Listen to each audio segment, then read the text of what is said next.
Leo, hi! Welcome to Mr. Queen PH at ito ang inyong monthly reading for May 2025. So if you're interested in private readings, meron tayong link sa description at sa pinned comment. Paka-check nyo lang information kung paano mag-book for a private reading. And please subscribe to our channel to show your support. Like, share this video at comment na rin kayo kung kayo ay naka-resonate. Okay, so let's see Leo. What's up with you ngayong May 2025 for Leo? Okay, so you have the 10th house, Libra, Neptune. Okay, so astrologically, maganda yung energies ng May dahil lahat ng planets nakadirect. Aside from Pluto, kasi si Pluto ay magre-retrograde ngayong May 4.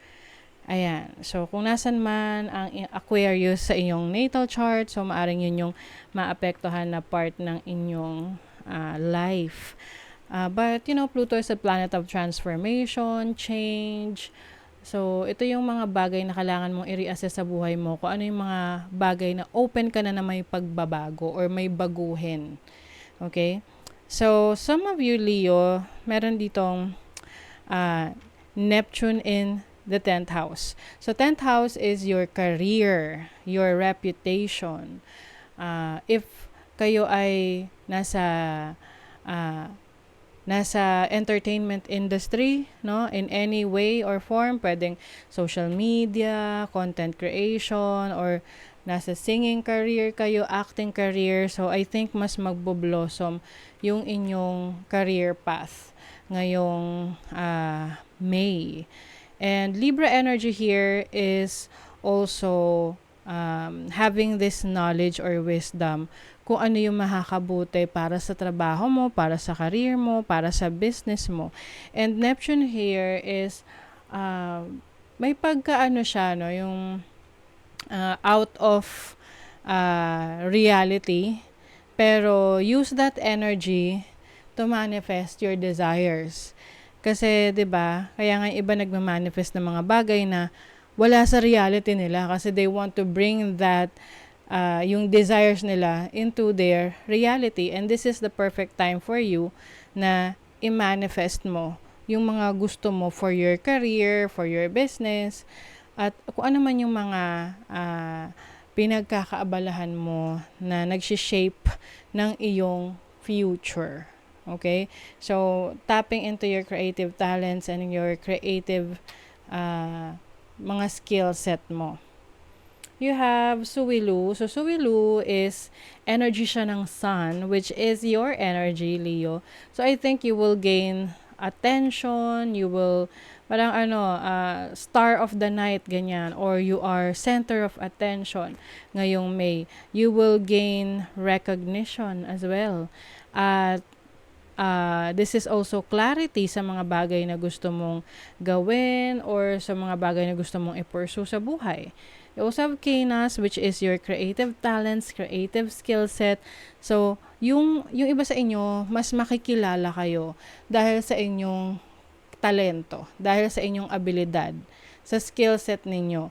So, the more na ini-improve nyo at minamaster nyo yung skills nyo, the more na mas makikilala kayo at you will gain more recognition and attention. Yes.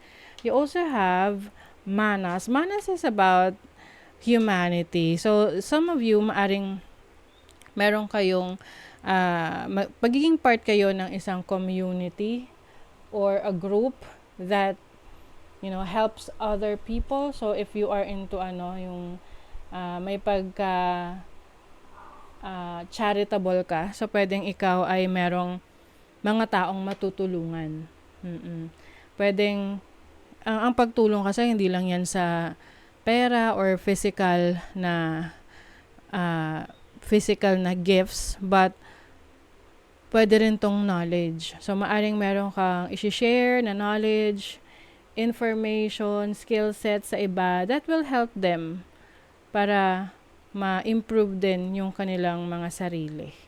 So, yung iba naman, meron kayong pwedeng kayo ay a-attend ng mga concerts or major events wherein you will ah, parang makikisalamuha ka sa mas maraming tao.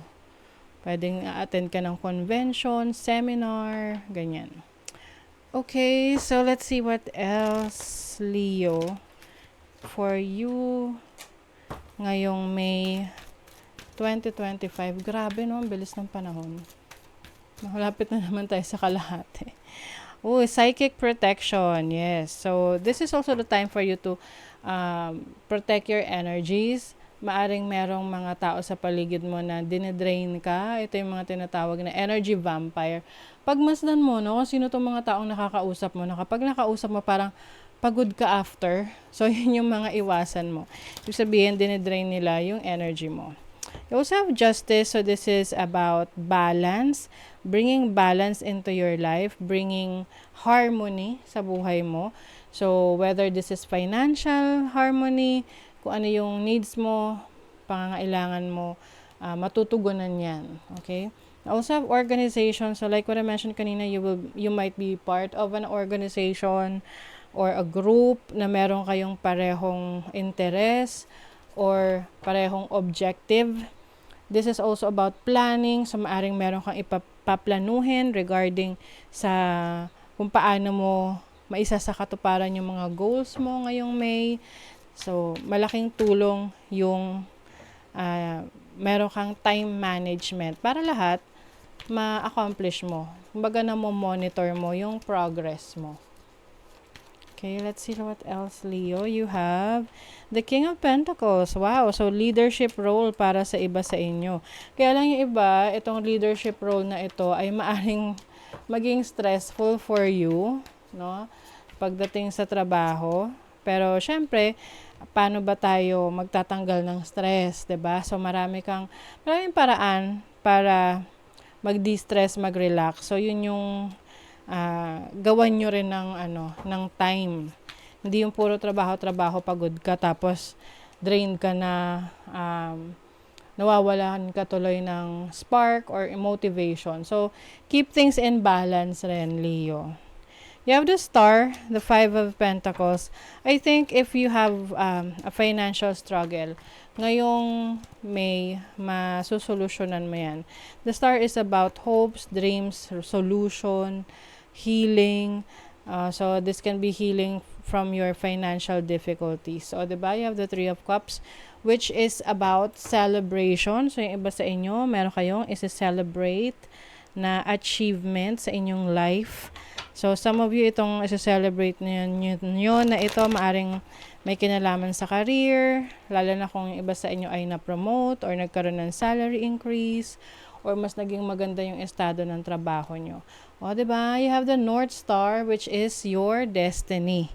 You are now directed to your life's purpose. At learn how to say no. Alam mo dapat yung limitations mo. Set boundaries para hindi ka rin ma-take advantage. Diba? Divine calling. Your true destiny unfolds as you explore your ideas and inspiration. Yes. So, kailangan ine-explore mo rin yung mga gusto mo, yung mga ideas mo, na syempre idea lang yan hanggat wala kang ginagawang action towards it, 'di ba? So, let's see. Sa love life naman, you have honesty. Okay, sa pagiging open. So, maaaring iba sa inyo magiging open kayo with someone about your feelings. Pwede rin ex ito. Person from the past. Pwedeng mag-uusap kayo para magkaroon kayo ng closure.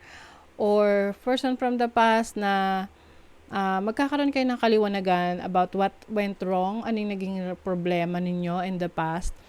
And I think the moment na ma-let go mo na yung energy ng past mo, someone new ay maaring darating sa buhay mo.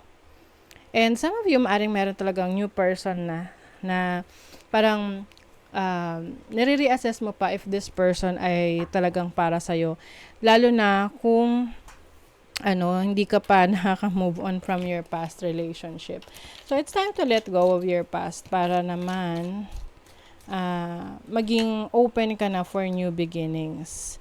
Uy, a marriage will take place, either romantic or business. So, maaring meron kang bagong business venture. So, yung iba sa inyo, bagong relationship, bagong commitment. Dissatisfaction with life. So, some of you might feel na parang hindi ka satisfied sa isang situation. Lalo na kung related to sa work. Kasi ito yung parang nagbibigay sa'yo ng stress. So, like what I mentioned kanina, find time para makapag-relax, makapag-rejuvenate. I think may kinalaman to sa isang gusto nyong bigyan ng solusyon na parang you feel like hindi talaga para sa'yo. So, that is something that you have to let go of na. Slowly but surely getting ahead. So, may mga bagay na hindi mo kailangan madaliin kasi kung para sa'yo, ibibigay talaga sa'yo yan. Okay? So, that is your reading, Leo. Thank you so much. See you again.